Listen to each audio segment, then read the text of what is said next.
Hello students, welcome back to our YouTube channel service study. Students, आज हम आप सभी के लिए बहुत ही इंपॉर्टेंट वीडियो लेके आए हैं। क्लास 10th साइंस से रिलेटेड वीडियो है। और स्टूडेंट्स, आप सभी को आज हम ऑब्जेक्टिव क्वेश्चंस हल कराएंगे। जैसा कि आप सभी जानते हो कि सीबीएसई बोर्ड एग्जाम जो होने वाला है उसमें 40 नंबर के क्वेश्चंस आपके ऑब्जेक्टिव रहेंगे। तो यदि आपको 40 में 40 गेन करना है तो वीडियो को थोड़ा सा भी स्किप मत करिएगा, वीडियो को एंड तक देखिएगा। और जो भी स्टूडेंट्स हमारे चैनल पे नए हैं वो चैनल को सब्सक्राइब कर लें, साथ ही साथ बेल आइकन भी प्रेस कर लें ताकि इस तरह की इंपॉर्टेंट वीडियो का नोटिफिकेशन आपके पास सबसे पहले पहुंच जाए। स्टूडेंट, जैसा कि आप स्क्रीन पे देख पा रहे होंगे कि ये सारे क्वेश्चंस जो मैं कराने वाला हूं वो सभी के सभी क्वेश्चंस 1 मार्क वाले क्वेश्चंस हैं। ठीक है स्टूडेंट्स, तो हम बिना टाइम वेस्ट किए हुए चलते हैं अपने क्वेश्चंस पे। यहाँ पे स्टूडेंट्स स्क्रीन पे फर्स्ट क्वेश्चन दिया है कि N acid can react with, कह रहा है कि एक एसिड किससे रिएक्शन कर सकता है। और ऑप्शन में हमारे पास दिया है, पहला दिया है सिल्वर क्लोराइड। ये हमारा ऑप्शन नहीं होगा। क्यों नहीं होगा स्टूडेंट्स? क्योंकि आपने अगर रिएक्टिविटी सीरीज पढ़ी होगी तो उसमें देखा होगा कि जो हमारा सिल्वर होता है ना बच्चों, वो हाइड्रोजन से ज्यादा रिएक्टिव नहीं होता, वो कम रिएक्टिव होता है। इस वजह से वो एसिड में प्रेजेंट हाइड्रोजन को डिस्प्लेस नहीं कर पाएगा। और स्टूडेंट्स, आप सभी को पता है कि एसिड से अगर रिएक्शन कराएंगे तो सारे के सारे एसिड्स में हमारा हाइड्रोजन प्रेजेंट रहेगा, क्योंकि H+ आयन डोनेट करना या हाइड्रोनियम आयन डोनेट करना ही तो एसिड कहलाता है।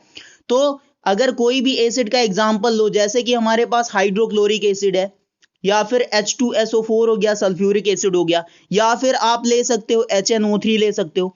तो सारे के सारे एसिड्स में जो हमारा H+ है वो कंटेन रहता है। तो ये जो सिल्वर क्लोराइड है, इसमें से जो सिल्वर मेटल है ये हाइड्रोजन को डिस्प्लेस नहीं कर पाएगी। इस वजह से एसिड जो है वो सिल्वर क्लोराइड से रिएक्शन नहीं करेगा। दूसरे ऑप्शन की बात कर लेते हैं अगर Na2CO3, तो ये हमारा करेक्ट आंसर है बच्चों। क्यों करेक्ट आंसर है? क्योंकि जो सोडियम कार्बोनेट होता है ना बच्चों, Na2CO3 जो होता है ये बेसिक नेचर का होता है बच्चों। तो अगर हम किसी एसिड से इसका रिएक्शन कराएंगे तो ये एक बेस की तरह बिहेव करेगा। और आप सभी को पता है, आपने न्यूट्रलाइजेशन रिएक्शन पढ़ा है कि जब भी कोई एसिड हमारा, हम क्या कह रहे हैं कि जब भी कोई एसिड हमारा किसी बेस से रिएक्शन करता है बच्चों तो क्या बनाता है, सभी को पता है, वो सॉल्ट बनाता है और उसी के साथ वाटर भी बनाएगा। तो यहां पे जो क्वेश्चन पूछ रहा है कि जो एक एसिड होगा वो किससे रिएक्शन करेगा, तो उसका सही आंसर जो आएगा बच्चों वो ये होगा कि Na2CO3 से। यहां पे हमारा करेक्ट आंसर है Na2CO3।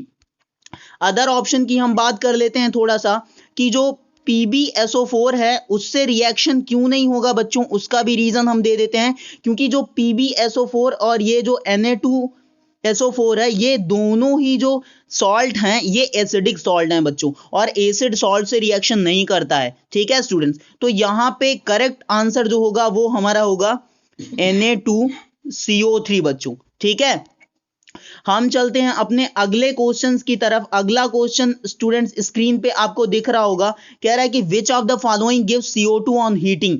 हमसे पूछ रहा है स्टूडेंट्स कि इनमें से कौन CO2 रिलीज करेगा जब हम इन सारे में से अगर उसको हीट देंगे, मतलब गर्म करेंगे, तो कौन कार्बन डाइऑक्साइड गैस को रिलीज करेगा। तो आपने एक रिएक्शन पढ़ी होगी कि जब हम लाइम स्टोन को, इसमें जो करेक्ट आंसर होगा वो हमारा सी होगा, लाइम स्टोन। लाइम स्टोन का जो केमिकल फॉर्मूला होता है वो होता है CaCO3। स्टूडेंट्स, लाइम स्टोन हमारा कुछ भी नहीं है, कैल्शियम कार्बोनेट को हम लाइम स्टोन बोलते हैं। और इसको जब हम हीट करेंगे स्टूडेंट्स, हमने पढ़ाया था जब फर्स्ट चैप्टर, उसमें हमने डिकम्पोजिशन रिएक्शन पढ़ाया था, उसमें हमने बताया था कि जब हम लाइम स्टोन को हीट करते हैं बच्चों तो ये कैल्शियम ऑक्साइड और कार्बन डाइऑक्साइड गैस में ब्रेक हो जाता है। तो ये क्या कर रहा है, ये CO2 रिलीज कर रहा है हीट करने पे। कौन? Lime stone. तो हमारा करेक्ट आंसर क्या होगा? Lime stone, option C. हम चलते हैं अपने नेक्स्ट क्वेश्चन की तरफ। नेक्स्ट क्वेश्चन स्क्रीन पे दिया है बच्चों, 3rd नंबर वाला, कह रहा है कि plaster of Paris is made up from. हमसे पूछ रहा है कि जो प्लास्टर ऑफ पेरिस होता है वो किससे बनता है। थोड़ा सा हम रिकॉल कर लेते हैं इसके प्रिपरेशन का मेथड कि जब हम बच्चों जिप्सम का केमिकल फॉर्मूला क्या होता है, CaSO4 डॉट 2H2O। जब हम जिप्सम को 373 केल्विन पे हीट करते हैं बच्चों, क्या करते हैं, हीट करते हैं, तो ये प्लास्टर ऑफ पेरिस में कन्वर्ट हो जाता है। मींस क्या बनाएगा, CaSO4 डॉट हाफ H2O। ठीक है बच्चों, ये हमारा CaSO4 डॉट हाफ H2O में कन्वर्ट हो जाता है और यही क्या है, प्लास्टर ऑफ पेरिस। तो इसका जो करेक्ट आंसर होगा बच्चों वो डी वाला होगा, जिप्सम। जिप्सम को जब हम हीट करते हैं 373 केल्विन पे तो वो हमारा प्लास्टर ऑफ पेरिस बनाता है और उसका केमिकल फॉर्मूला क्या होता है प्लास्टर ऑफ पेरिस का, CaSO4 डॉट हाफ H2O। ठीक है बच्चों, हम चलते हैं अपने नेक्स्ट क्वेश्चन की तरफ। नेक्स्ट क्वेश्चन स्क्रीन पे दिया है बच्चों, कह रहा है कि which is a base not alkali. बहुत ही बढ़िया क्वेश्चन है, बहुत ही इंपॉर्टेंट क्वेश्चन है। ठीक है स्टूडेंट्स, कह रहा है कि इसमें से जो नीचे ऑप्शंस दिए हैं इसमें से कौन एक बेस है लेकिन एल्कली नहीं है। अब यहां पे बच्चों हम थोड़ा सा रिकॉल करेंगे अपना पिछला कॉन्सेप्ट कि हमने एल्कली पढ़ाया था और एल्कली के लिए क्या बताया था कि ऐसे बेस जो कि वाटर में डिसॉल्व हो सके कंप्लीटली, उसको हम क्या बोलते हैं, एल्कली बोलते हैं। जो कि वाटर में डिसॉल्व हो जाए उनको हम क्या बोलेंगे, एल्कली बोलेंगे। तो यहां पे जो हमारा फर्स्ट ऑप्शन दिया है NaOH, सोडियम हाइड्रोक्साइड जो है वो एक एल्कली है क्योंकि ये ऐसा बेस है जो कि वाटर में डिसॉल्व हो जाता है। पोटेशियम हाइड्रोक्साइड की अगर बात करेंगे तो ये भी एक ऐसा बेस है जो कि वाटर में डिसॉल्व हो जाता है। तो ये दोनों के दोनों हमारे एल्कली हैं, तो ये हमारा आंसर नहीं होगा। हमसे पूछ रहा है कि जो एक बेस हो बट एल्कली ना हो। तो थर्ड जो ऑप्शन है FeOH का whole thrice means ferric hydroxide, ये हमारा करेक्ट आंसर है क्योंकि बच्चों ये एक ऐसा बेस है ना जो कि वाटर में डिसॉल्व नहीं होता। मींस ये बेस तो है लेकिन एल्कली नहीं है, तो करेक्ट आंसर हमारा C ऑप्शन होगा। हम चलते हैं अपने नेक्स्ट क्वेश्चन की तरफ। नेक्स्ट क्वेश्चन में हमसे पूछ रहा है बच्चों कि chemical formula of baking soda. बहुत ही सिंपल क्वेश्चन है स्टूडेंट्स की, बेकिंग सोडा का केमिकल फॉर्मूला हमसे पूछ रहा है और आप सभी को पता है कि केमिकल फॉर्मूला क्या होता है बेकिंग सोडा का, क्या होता है NaHCO3 और इसी को हम क्या बोलते हैं, सोडियम हाइड्रोजन कार्बोनेट या सोडियम बाइकार्बोनेट। ठीक है, नेक्स्ट क्वेश्चन पे चलते हैं बच्चों। नेक्स्ट क्वेश्चन दिया है बच्चों स्क्रीन पे 6 नंबर वाला, the H+ ion concentration of a solution is 1 × 10⁻⁻5 the solution is. हमसे पूछ रहा है कि सॉल्यूशन कैसा होगा, कौन सा सॉल्यूशन, वो सॉल्यूशन जिसका H+ आयन का कंसंट्रेशन जो है वो कितना है, 1 × 10⁻5 है। तो स्टूडेंट्स आप सभी को याद होगा, नहीं याद होगा तो हम एक बार फिर से बता देते हैं कि जो हमारा pH वैल्यू का फॉर्मूला होता है वो क्या होता है, pH इक्वल टू होता है log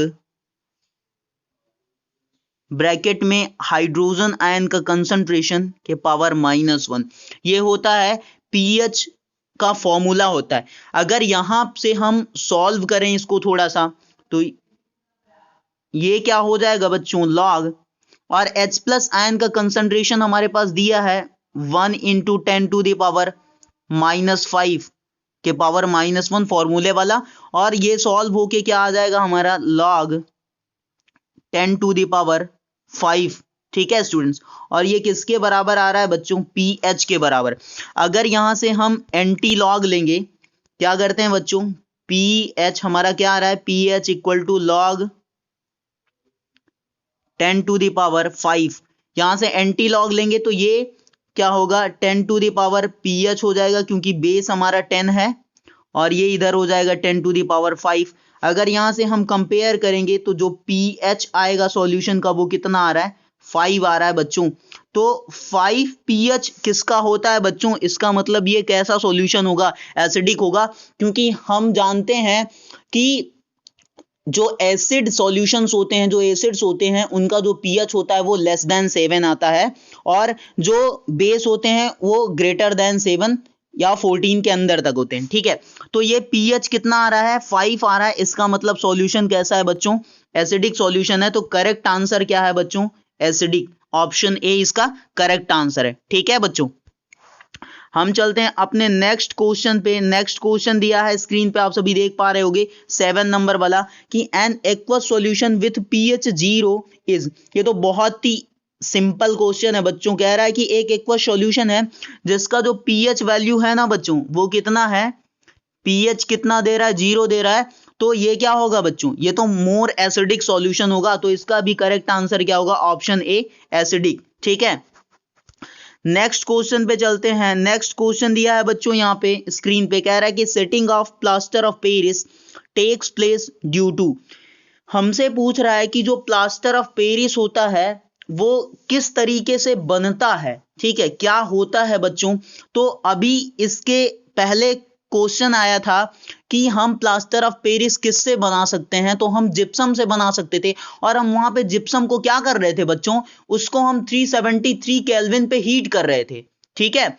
तो प्लास्टर ऑफ पेरिस क्या हो रहा था, कैसे बन रहा था, जिप्सम को हमने हीट किया और जो जिप्सम का केमिकल फॉर्मूला होता है CaSO4.2H2O, तो इसमें वाटर के दो मॉलिक्यूल्स प्रेजेंट रहते हैं, और जब हम इसको 373 केल्विन पे हीट करते हैं तो ये क्या होता है, इसमें से वाटर का जो मॉलिक्यूल है वो 1.5 मॉलिक्यूल क्या हो जाता है, निकल जाता है। तो निकलेगा कैसे, वाटर को हम कैसे ड्राई करेंगे, उसको हीट प्रोवाइड करेंगे, मींस यहां पे क्या होगा, डिहाइड्रेशन होगा बच्चों। डिहाइड्रेशन का मतलब क्या होता है कि वाटर के मॉलिक्यूल्स का निकलना, ठीक है, वाटर का निकल जाना। तो ये जब यहां से 1.5 वाटर के मॉलिक्यूल्स निकल जा रहे हैं तो ये हमारा क्या बन जा रहा है, प्लास्टर ऑफ पेरिस CaSO4.2H2O, ठीक है बच्चों। तो इसका जो करेक्ट आंसर होगा दैट इज सी, डिहाइड्रेशन, ठीक है। नेक्स्ट क्वेश्चन पे चलते हैं बच्चों। 9 नंबर का जो क्वेश्चन है बहुत ही अच्छा क्वेश्चन है, हमसे पूछ रहा है बट सिंपल भी है कि the difference of water molecules is gypsum and plaster of Paris is. हमसे जिप्सम में जो वाटर के मॉलिक्यूल्स प्रेजेंट हैं और जो प्लास्टर ऑफ पेरिस में वाटर के मॉलिक्यूल्स प्रेजेंट हैं उनका डिफरेंस पूछ रहा है, ठीक है। ये तो थोड़ा मैथमेटिक्स का क्वेश्चन हो गया बच्चों, देख लेते हैं। जिप्सम का केमिकल फॉर्मूला क्या होता है, CaSO4.2H2O, और plaster of Paris means PP लिख रहे हैं यहाँ पे हम। प्लास्टर ऑफ पेरिस का क्या होता है, CaSO4.2H2O। तो हमको इस पूरे मैटर से कोई मतलब नहीं है, हमको बस वाटर के मॉलिक्यूल का डिफरेंस निकालना है। तो पहले में 2 है और दूसरे में हाफ है, 2 को माइनस कर देते हैं हाफ से, क्योंकि जिप्सम का और प्लास्टर ऑफ पेरिस का दोनों के वाटर के मॉलिक्यूल्स का डिफरेंस चाहिए। तो ये कितना आ जाएगा बच्चों, ये आ जाएगा हमारा 3/2। तो जो डिफरेंस आएगा वो कितना आएगा, 3/2 आएगा। तो इसका जो करेक्ट आंसर होगा दैट इज डी वाला। डी वाला यहां पे दिया है बच्चों, स्क्रीन पे आप देख पा रहे होगे कि 3/2 जो हमारा आंसर है वो करेक्ट आंसर है ऑप्शन डी, ठीक है बच्चों। हम चलते हैं अपने नेक्स्ट क्वेश्चन की तरफ। नेक्स्ट क्वेश्चन दिया है बच्चों, स्क्रीन पे आप देख पा रहे होगे, कह रहा है हमसे कि the order of acetic acid resembles that of. कह रहा है कि जो ऑर्डर ऑफ एसिडिक एसिड होता है, एसिटिक एसिड होता है, तो ऑर्डर का मतलब स्मेल, जो एसिटिक एसिड की स्मेल होती है वो किसके तरह की होती है, किस तरह की होती है बच्चों। पहला दिया रोज, रोज की तरह नहीं होती। बर्निंग प्लास्टिक, उसकी भी तरह नहीं होती। विनेगर बच्चों, विनेगर की तरह होती है। और आप सभी को पता होगा कि जो एसिटिक एसिड पाया जाता है वो किस में पाया जाता है, विनेगर में। तो इसका करेक्ट आंसर क्या होगा बच्चों, विनेगर होगा। विनेगर की तरह स्मेल होती है एसिटिक एसिड की, ठीक है बच्चों। नेक्स्ट क्वेश्चन पे चलते हैं। नेक्स्ट क्वेश्चन दिया है स्क्रीन पे बच्चों, washing soda has the formula. Washing soda का केमिकल फॉर्मूला हमसे पूछ रहा है, कौन सा होगा, आप सभी को पता है, नहीं पता है तो मैं बता देता हूं। ऑप्शन बी इसका करेक्ट आंसर होगा Na2CO3। सोडियम कार्बोनेट में जब वाटर के 10 मॉलिक्यूल्स ऐड हो जाते हैं तो वो किसका फॉर्मूला हो जाता है, वॉशिंग सोडा का, ठीक है स्टूडेंट्स। तो करेक्ट आंसर हमारा कौन सा होगा, बी वाला करेक्ट आंसर होगा। नेक्स्ट क्वेश्चन पे चलते हैं। 11 नंबर का जो क्वेश्चन है बच्चों, उसमें कह रहा है हमसे कि प्लास्टर ऑफ पेरिस हार्डेंस बाय। हमसे पूछ रहा है कि प्लास्टर ऑफ पेरिस हार्डेंस बाय, कि प्लास्टर ऑफ पेरिस जो होता है बच्चों वो किस तरीके से हार्ड होता है, ठीक है बच्चों। किस तरीके से प्लास्टर ऑफ पेरिस हार्ड होगा, ये हमसे क्वेश्चन में पुटअप किया जा रहा है। तो बच्चों प्लास्टर ऑफ पेरिस हार्ड कब होगा, जब ये अगेन वाटर से कंबाइन होके जिप्सम बना लेता है। तो जिप्सम क्या होता है, वेरी हार्ड होता है बच्चों। तो ये क्या करता है, थोड़ा सा रिएक्शन हम देख लेते हैं। प्लास्टर ऑफ पेरिस का केमिकल फॉर्मूला क्या होता है, CaSO4.2H2O। ये जब फिर से H2 होगा यहाँ पे, ये जब फिर से 1.5 वाटर के मॉलिक्यूल से रिएक्शन करता है, मींस वाटर के 1.5 मॉलिक्यूल इससे कंबाइन हो जाते हैं, तो ये फिर से क्या होता है, जिप्सम में कन्वर्ट हो जाता है। तो हमसे यही क्वेश्चन पुट अप कर रहा है बच्चों कि जो प्लास्टर ऑफ पेरिस होता है वो कैसे हार्ड होगा, जब वो वाटर से कंबाइन हो जाएगा। तो इसका करेक्ट आंसर कौन सा होगा, सी ऑप्शन होगा, कंबाइनिंग विथ वाटर। ठीक है बच्चों, नेक्स्ट क्वेश्चन पे चलते हैं। नेक्स्ट क्वेश्चन स्क्रीन पे दिया हुआ है बच्चों 13 नंबर का। कह रहा है बच्चों की which of the following is evolved when Na2CO3 is heated. हमसे कह रहा है कि जब हम Na2CO3 को गर्म करते हैं तो नीचे जो ऑप्शंस दिए हैं उसमें कौन सा इवॉल्व होता है, मींस कौन सी गैस इवॉल्व होती है बच्चों। तो हम इसका केमिकल रिएक्शन देख लेते हैं थोड़ा सा, कि जब हम Na2CO3 मींस सोडियम कार्बोनेट को हीट करते हैं, ठीक है बच्चों, तो ये किस में ब्रेक हो जाता है स्टूडेंट्स, ये थर्मल डिकम्पोजिशन होता है इसका, और ये किस में ब्रेक हो जाएगा, सोडियम ऑक्साइड और कार्बन डाइऑक्साइड गैस यहाँ से ये रिलीज करता है बच्चों। तो हमारा करेक्ट आंसर जो होगा वो क्या होगा, CO2, कार्बन डाइऑक्साइड। ठीक है बच्चों, नेक्स्ट क्वेश्चन दिया स्क्रीन पे 14 नंबर का। A drop of liquid sample was put on the pH paper, paper turned blue, the liquid samples must be. कह रहा है कि एक लिक्विड सैंपल है हमारे पास और उस लिक्विड सैंपल का एक ड्रॉप हम पीएच पेपर पे डालते हैं तो वो क्या होता है, ब्लू कलर का हो जाता है। कौन, पीएच पेपर हमारा। तो वो लिक्विड सैंपल क्या है, किस चीज का लिक्विड सैंपल है स्टूडेंट्स, आप सभी को पता होगा, नहीं पता है तो हम बता रहे हैं कि जब हम किसी भी सॉल्यूशन में पीएच पेपर को डालते हैं तो अगर वो पीएच पेपर जो होता है वो ब्लू कलर में चेंज हो जाता है तो वो क्या होता है, वो एक टाइप का हमारा बेस होता है जो ब्लू में कन्वर्ट हो गया, और अगर रेड में हो गया तो वो क्या होता है, एक एसिडिक सॉल्यूशन होता है। ठीक है, तो यहाँ पे ब्लू कलर में चेंज हो रहा है, मींस वो क्या होगा, लिक्विड सैंपल बेस होगा। और यहाँ पे ये लेमन जूस जो दिया है ये भी हमारा एसिडिक है, HCl हमारा एसिड है, एथेनोइक एसिड भी एसिड है। तो करेक्ट आंसर यहाँ पे कौन सा होगा बच्चों, हमारा सी वाला, ऑप्शन सी हमारा करेक्ट आंसर होगा, सोडियम बाइकार्बोनेट मींस NaHCO3 हमारा करेक्ट आंसर होगा यहाँ पे। नेक्स्ट क्वेश्चन पे चलते हैं बच्चों, दिया है नेक्स्ट क्वेश्चन कि if pH of solution is 13 it means that if is। कह रहा है कि यदि एक सॉल्यूशन का pH 13 है बच्चों, कितना है, 13 है, तो ये कैसा सॉल्यूशन होगा बच्चों। 13 का मतलब क्या है कि सबसे पहली बात वो बेस होगा, और 7 to 14 तक हमारा बेसिक सॉल्यूशन का pH होता है। तो 7 to 14 में 13 को टेंड कर जा रहा है, इसका मतलब वो क्या है, स्ट्रांगली बेसिक है बच्चों। तो ऑप्शन डी इसका क्या होगा, करेक्ट आंसर होगा।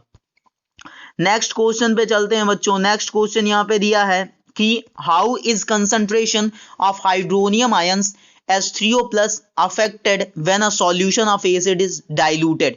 कह रहा है कि हाइड्रोनियम आयन का कंसंट्रेशन किस तरीके से अफेक्ट होता है, किस तरीके से प्रभावित होता है जब एक एसिडिक सॉल्यूशन को डाइल्यूट किया जाता है। डाइल्यूट करने का मतलब बच्चों उसमें हम वाटर की क्वांटिटी को ऐड कर रहे हैं, और जब हम किसी एसिड में वाटर की क्वांटिटी को ऐड करते हैं बच्चों तो क्या होता है, वो डाइल्यूट एसिड में कन्वर्ट होता है। मींस जो H3O plus ion means hydronium ion का कंसंट्रेशन होता है उस सॉल्यूशन में, वो क्या होता है, डिक्रीज करने लगता है। ठीक है बच्चों, वो घटने लगता है। तो किस तरीके से चेंज होगा, घटने लगेगा।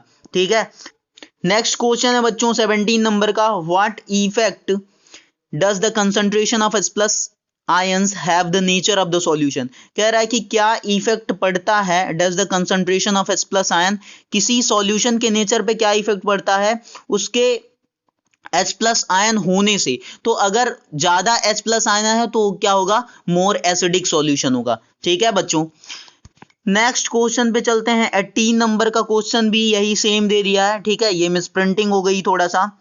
19 नंबर के क्वेश्चन पे चलते हैं बच्चों। कह रहा है कि what is the common name of the compound CaOCl2। इसका कॉमन नेम क्या होता है बच्चों, देख लेते हैं।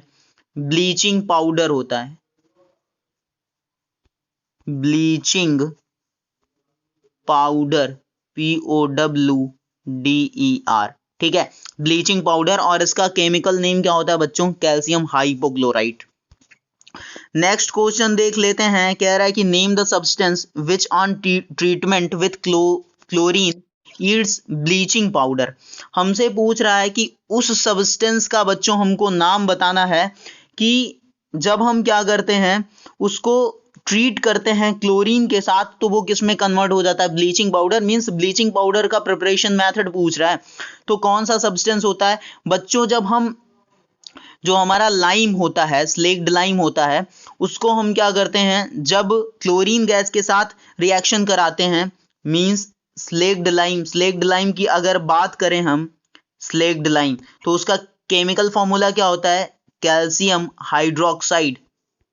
इसको जब हम क्लोरीन गैस से रिएक्शन कराते हैं इसका, तो वो किस में कन्वर्ट हो जाता है, कैल्शियम हाइपोक्लोराइड और वाटर में, CaOCl2 और वाटर बना लेगा, तो और ये क्या होता है हमारा ब्लीचिंग पाउडर।